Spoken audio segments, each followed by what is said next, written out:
Hola, ¿cómo están? Estoy seguro que ya hemos escuchado el término de Big Data. Big Data es básicamente una concentración muy grande de datos de donde se puede extraer información. Hoy en día es tan grande que ya se habla de huge data, es decir, datos enormes. Al finalizar esta plática es posible que aparezca información relacionada a esto en el apartado de noticias de tu teléfono celular o se genere contenido específico en tus redes sociales. Y esto no es otra cosa más que el alcance del uso de los datos. De ahí la necesidad de análisis. La ciencia de datos los analiza. Pero, ¿qué es la ciencia de datos? Aunque hay múltiples autores con diferentes puntos de vista, una definición acertada es que la ciencia de datos es el estudio de datos con el fin de extraer información significativa, información relevante, que puede utilizarse para propósitos específicos. ¿Qué es un dato? Un dato puede ser una característica, un parámetro, un valor. ¿Cuáles datos? Los que sean. Si algo se puede medir, se puede mejorar. Y esto se hace con un proceso denominado ETL. ¿De dónde datos?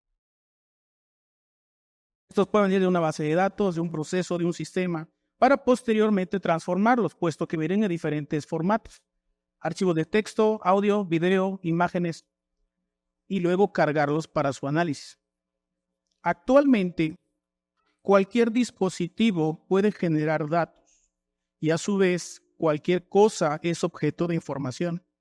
Entonces, ¿qué puedo obtener de ello? Pensemos en diferentes sectores. Por ejemplo, el deporte, antropometría de los jugadores, tiempo específico de un juego, partidos ganados, perdidos, empatados.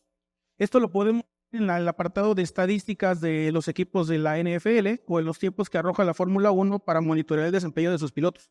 Si pasamos al comercio electrónico, la cantidad de veces que se visita un sitio de compras, cuándo se visitan, el tiempo que se le invierte, los artículos de interés, métodos de pago, ubicaciones de los consumidores, y con ello determinar la probabilidad de compra de un artículo y su disponibilidad. Algo interesante es que si un usuario logra completar compra en un tiempo determinado, el sistema puede ofrecer servicios de entrega express. Ahora, si pensamos en la industria, básicamente todo el proceso es medible y de cualquier parte del proceso. ¿Y qué puedo obtener de ello? Aprovechamiento energético, eficiencia, productividad, reducción de costos. Aunque el principal interés sea el económico, los beneficios abarcan al desempeño laboral de sus trabajadores, puesto que laboran en tiempos y espacios más adecuados, haciéndolos más productivos. ¿Y qué decir de las redes sociales? La interacción humana mediante dispositivos inteligentes. Hoy en día ya podemos saber tus gustos, tus preferencias, tu comportamiento y hasta tu personalidad. Tu smartphone conoce esto y genera contenido basado en esto. Esto lo podemos ver diariamente en nuestras vidas, pero ¿qué hay de la ingeniería automotriz? Y hablando de ingeniería automotriz, vamos a hacer un paréntesis. Antes de estudiar Data Science, mi formación académica ha sido en la rama de la mecánica automotriz en sus diferentes niveles. Esto con el fin de armar y desarmar cosas, conocer el por qué y el cómo del funcionamiento de los sistemas, cómo se relacionan entre sí y su dependencia. El funcionamiento del sistema y de sus componentes permite lograr un trabajo en concreto. Por ejemplo, para lograr encender un motor de combustión interna convencional se requieren de entre 8 a 10 sistemas. Sistema eléctrico, de admisión, alimentación, inyección, arranque, encendido, carga, enfriamiento y lubricación. Y todo esto trabajando en sincronía. Y estos sistemas tienen componentes y estos componentes funcionan con parámetros. Y estos parámetros se pueden observar en el clúster de los vehículos, donde se ofrece información prioritaria para el conductor. Pero lo que el conductor puede ver en su tablero es apenas la punta del iceberg. Lo que no se puede ver es realmente lo interesante. señales de sensores, que son datos que se envían a módulos de control, que básicamente son datos en tiempo real del comportamiento del sistema. Estos pueden ser flujo de aire, presión de aire, porcentaje de carga, tiempo de inyección, y todo esto es un parámetro. Por lo tanto, es un dato. Más adelante, tuve la oportunidad de visitar a mi abuelo en una reunión familiar, a lo cual él me pregunta, oye, ¿qué estás estudiando? Y yo con orgullo y con la intención de que se interesara un poco más en lo que hacía, le dije, estudio ingeniería mecánica automotriz. Sin embargo, después de haberse tomado una pausa, comenta, ¿estudias a los coches? Mira, los coches de ahora fallan por cualquier cosa y ya no se sabe de qué falla. Y si te quedas tirado, más vale tener un buen mecánico. Que ni mecánico es porque tiene tantas cositas electrónicas. ¿Qué otra cosa debes saber? Antes era más sencillo. Si no arrancas la marcha, si no enciende, muévele al distribuidor, revisa tus bujías. Si no se mantiene, es el carburador. Si ves el suelo, es una pompa de cárter. Si rechina, es la suspensión. Solo necesitas un desarmador plano, una pieza mecánica, y con eso arreglas todo. Los ingenieros de ahora solo complican sus diseños y sus innovaciones. No respondí nada, pero pensé, ¿sabes qué? Bueno, pues está bien, mejor me voy a estudiar administración. Pero nada fuera de la realidad. Lo que pasa es que la tecnología está enfocada en dos aspectos, el confort y la eficiencia. Y para lograr esto, se requieren sistemas complejos. Y son complejos porque son nuevos. Conforme pasa el tiempo, se vuelve cotidiano. Lo cotidiano se vuelve comprensible, y lo comprensible accesible, y lo accesible fácil. Y el proceso se repite. Y bueno, no es que nos guste complicarnos las cosas, pero el ser humano tiende a evolucionar. El proceso no es como tal sencillo. Por otro lado, la manera de explicarme que para cada situación existe una causa es sin duda el punto central de esto. Si un sistema trabaja de manera errónea, es porque lo causa algo, y ese algo está relacionado con un sitio. Como podemos ver ahí, es lo que conocemos como el proceso de diagnóstico. Y como podemos observar, requiere extracción de datos, almacenamiento, transformación, carga, comparación de datos. Esto con el fin de relacionar variables. En nuestro caso, un síntoma con una falla, o una falla con un síntoma, o con una causa tal vez.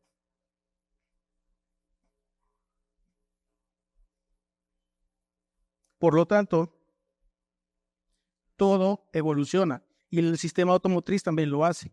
Esto porque implica sistemas que se encarguen del confort, de la seguridad, de la eficiencia y a brindar un comportamiento o una experiencia de uso más placentera. Y esto lo hace gracias a todos los sistemas que involucra.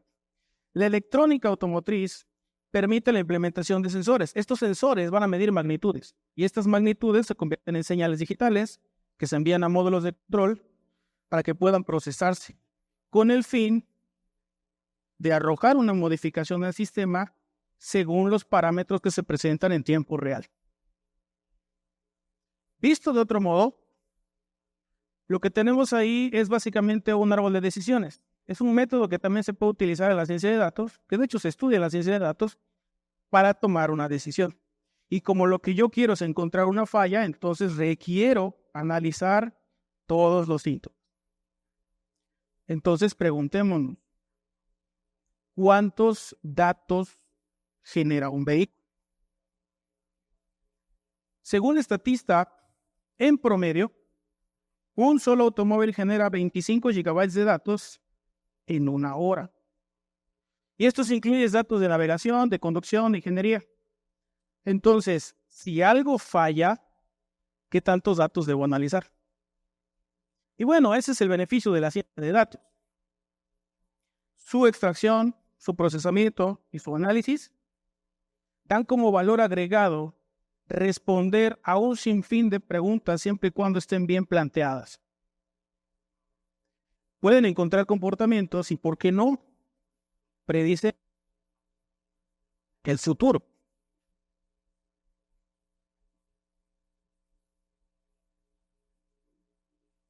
Tal vez no veamos eso en las calles, por ahora. Pero es un hecho de que cada vez estamos más acostumbrados a las nuevas funciones que los automóviles implementan. Un usuario normal puede conocer si su vehículo puede realizar un viaje de 5 horas sin presentar una falla. El concesionario que vendió esa unidad puede saber si es propensa a fallar y comunicarse con el conductor antes de que se presente un percance. Si yo tengo flotillas, puedo conocer el estado actual de mis vehículos y determinar cuándo realizar un mantenimiento o monitorear el uso que le dan los operadores para encontrar áreas de oportunidad y capacitarlos. Si estamos hablando del área de servicio y diagnóstico, puedo analizar una gran cantidad de fallas de un solo sistema, compararlos, ver cuántas refacciones necesitan, si están disponibles las piezas y con ello desarrollar estrategias de atención al cliente y mejorar los tiempos de reparación. De hecho, un diagnóstico está limitado por 2 cosas: la extracción de parámetros y la capacidad de análisis. De ahí que se extienda a horas, días, semanas o meses. Pero y si vamos un poquito más allá, ¿qué ofrece la ciencia de datos si la mezclamos con diferentes disciplinas, aún con el enfoque automotriz? Podemos pensar que los vehículos piensen por sí solos y no como ahorita lo podemos percibir en la conducción autónoma, sino que se comuniquen entre sí para que puedan ofrecer soluciones prácticas a problemas de tráfico, reducción de accidentes, que puedan crear rutas compartidas o simplemente mejorar la movilidad pública, que puedan ofrecer diseños basados en las tendencias de empleo, es decir, a qué se dedica la gente actualmente y cuáles son sus necesidades de movilidad. Mucho de esto se hace. Sin embargo, la ciencia de datos permite la creación de un entorno donde se puedan comprender mejor estas situaciones y posteriormente atenderlas correctamente. En este sentido, estamos hablando de un beneficio en tiempo, dinero y esfuerzo. Sin duda, esta complejidad exige un desarrollo tecnológico, nuevas herramientas, implementación de instrumentación, sistemas de control. Por otro lado, el sistema educativo debe ser capaz de diseñar planes de estudio cada vez más específicos en estas áreas, equipar sus aulas y ofrecer una infraestructura para que el desarrollo de sus estudiantes tenga propósito. Ya no solo se requiere de conocimientos de mecánica y electrónica. Estamos presenciando cómo la programación, la informática, la inteligencia artificial, el Internet de las cosas forma parte de nuestra vida diaria, incluso la movilidad.